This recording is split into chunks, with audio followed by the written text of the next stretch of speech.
मेरे से पूर्व वक्ताओं ने एक बात कही कि दुष्यंत भाई का जिक्र आया और चौधरी वीरेंद्र सिंह का जिक्र आया। मैं बहुत थोड़े शब्दों में ये कहना चाहता हूं, हरियाणा सरकार उचाणा के कंधों पे टिकी है। आदरणीय मंच संचालक महोदय ने जैसे कहा कि अगर दुष्यंत सिंह चौटाला आज अल्टीमेटम दे दे अभी और सरकार को गिरा दे, समर्थन वापस ले ले, किसी निर्दलीय विधायक की इतनी औकात नहीं है कि वो सरकार का समर्थन करे।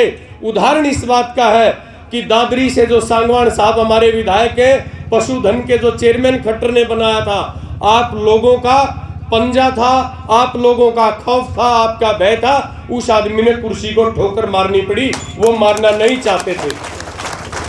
बुजुर्ग और नौजवानों, आज सरकार गिर सकती है। शाम तक 10 बजे तक हरियाणा की सरकार गिर जाएगी।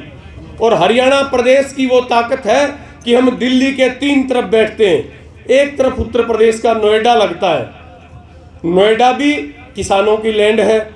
चारों तरफ से किसानों ने दिल्ली को घेर रखा है। अगर हरियाणा की सरकार गिर जाती है तो इस बात में कोई अतिशयोक्ति नहीं है कि मोदी की कुर्सी हिल जाएगी। सबसे बड़ा दुर्भाग्य ये है कि जो उचाणा के प्रतिनिधि हैं वही अपने राजधर्म को छोड़ के और कुर्सी के मोह में पागल हुए खट्टर के पीछे बैठे हैं। मैं वकील भी हूं। संविधान की धारा आर्टिकल 21 हमें लिबर्टी और लाइफ का अधिकार देता, हमें इजाजत देता अपना प्रोटेस्ट करने की। लेकिन लोकतंत्र के ऊपर, बुजुर्ग और नौजवान और मातृशक्ति में बताना चाहता हूं, संसद बड़ी नहीं है, देश का संविधान बड़ा है। संसद में तो कोई गुंडा बदमाश भी सांसद बन के जा सकता है, लेकिन संविधान जो हिंदुस्तान के लोगों की आत्मा है, वो हिंदुस्तान का संविधान है जो हमें, हमारे 135 करोड़ लोगों की हिफाजत करता है। परंतु आज इस कानून के ऊपर और लोकतंत्र के ऊपर, इस खूबसूरत डेमोक्रेसी के ऊपर बंदूकों का पैरा खट्टर साहब ने बैठा दिया। आज कहीं आपके गांव में खटखड़ में शादी हो जाए, 20 पुलिस वाले आएंगे, चाहे कोई रिश्ते में कुछ हो, उसको मार पीट करके भगाने की वो लोग कोशिश करते हैं। मैं सरकार से आपके मंच के माध्यम से, स्टॉल के माध्यम से ये पूछना चाहता हूं, खट्टर साहब ठीक है, मान ली हमने तेरा कोरोना भी होगा, लेकिन पाकिस्तान जैसा देश तुम्हें डूब के मर जाना चाहिए जब ऑक्सीजन की सप्लाई हिंदुस्तान में कर रहा है। और तुम्हारे चैनल और तुम कह रहे हो, तुम्हारी बेशर्म मीडिया कहती है कि पाकिस्तान अब कोरोना की मौत मरेगा। तुम डूब के क्यों नहीं मर गए? तुमने हिंदुस्तान के लोगों का खून निकाल के 4 अरबपति घरानों को पिलाने का काम किया है। लेकिन हिंदुस्तान के किसानों का खून, खट्टर साहब, इतना गर्म है, हम आपको बताना चाहते हैं, तेरी और उन 4 राजनीतिक घरानों की आंतों को फाड़ के वो बाहर निकल जाएगा। हमारा खून कमजोर नहीं है, तो पी ले इस खून को। हो सकता है कई बार धमकी देते हैं सीआईडी वाले, हम पे, हमारे साथियों पे कोई मुकदमे भी दर्ज कर लें, इनसे इंसाफ की, हक और हकूक की आवाज कभी दबेगी नहीं। लोकतंत्र पे जो बंदूकों का पहरा आपने किया है, और मैं इस मंच के माध्यम से, मैं तो एक और अपने पुलिस के भाइयों से ये बात कहना चाहता हूँ, अरे उंगली पकड़ के आपके बाप ने, आपके भाई ने आपको चलना सिखाया।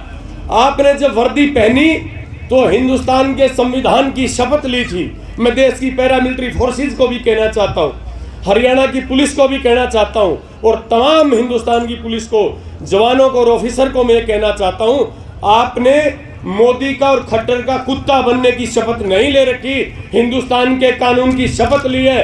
अगर कोई हुक्मरान, कोई तानाशाह, कोई जालिम नेता ये कहता है कि किसान की छाती में गोली मार और तुम अपने बाप की छाती पे गोली चलाओगे, तुमसे पुलिस वालों, तुमसे गंदा, घटिया, जाहिल मैं नहीं मानता, मेरी नजर में नहीं हो सकता।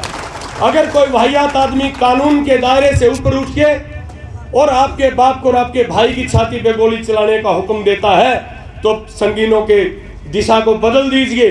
मैं ये नहीं कहता नेताओं का कत्ल कर दीजिए, लेकिन आपको वो ऑर्डर मानने के लिए आप बाध्य नहीं हो, क्योंकि आपने जब वर्दी पहनी, आपने हिंदुस्तान के संविधान की शपथ ली थी।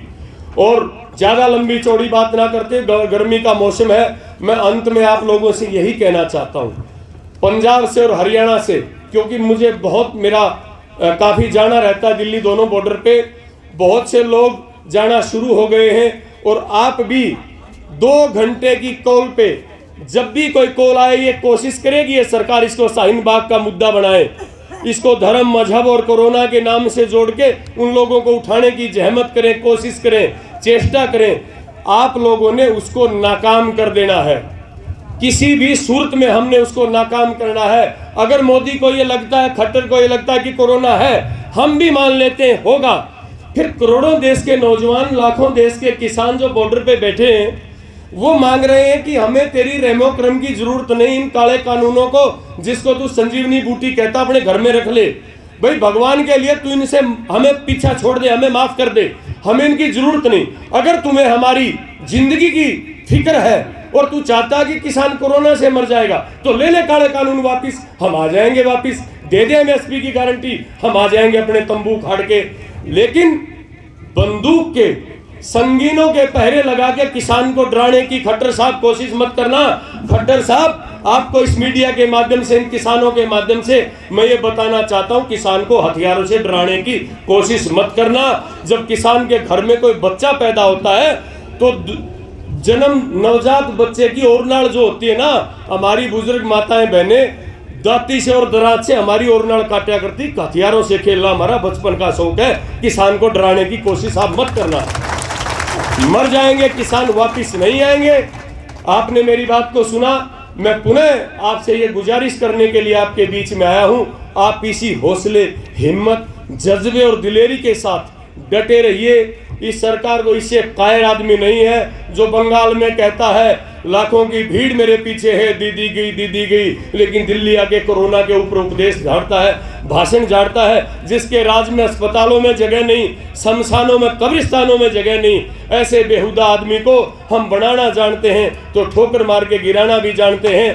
तो आप इसी दिलेरी के साथ, इसी जज्बे के साथ, इसी हौसले के साथ डटे रहिए। हम आश्वासन देते हैं, आपकी तरफ से आपके हौसले को देख के सलाम करके मैं जरूर कहना चाहता हूं, बुजुर्गों आपकी जीत निश्चित होगी, आप जीतेंगे। आपने मेरी बात को सुना, बहुत बहुत धन्यवाद। आप दो नारे फिर एक जोर के लगाइए, किसान एकता, किसान एकता। बहुत बहुत मेहरबानी, जय हिंद।